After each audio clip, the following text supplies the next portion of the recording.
In this tutorial, I am going to show you how to fix CSGO VAC was unable to verify your game session.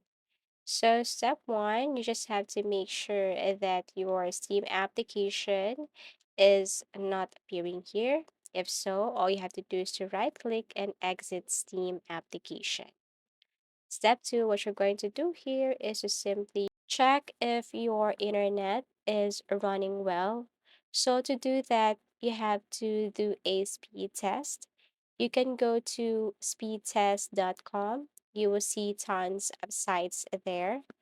And all you have to do is to simply tap this one and see the status of your internet connection. One of the reasons why you encounter problems with this game or while playing this, it's because your internet connection is not strong enough.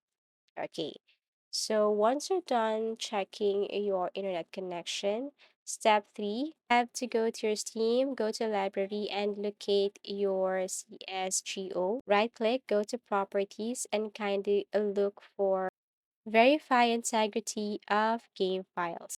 The reason why you click this is that it will download missing files and replace any corrupted files. So that's it. You have to simply click that one. Step 4. Go to Program Files, tap this folder here, and then look for Steam application. Once you found it, you just have to right click and then go to Properties. Now you have to go to Compatibility and make sure that you check this Run as Administrator. Once done, you have to click Apply and then OK. Go to Windows Security. Okay, click Open. And then here you have to look for Firewall and Network Protection. Then click Allow an application, then click this, edit settings. And if you see this CSGO here, you have to make sure that you have checked this two boxes here.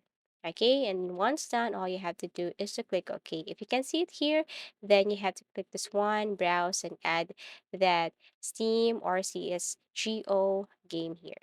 As easy as that. Once you're done, you can go back to your game and start playing it again. Thank you for watching and see you in our next videos.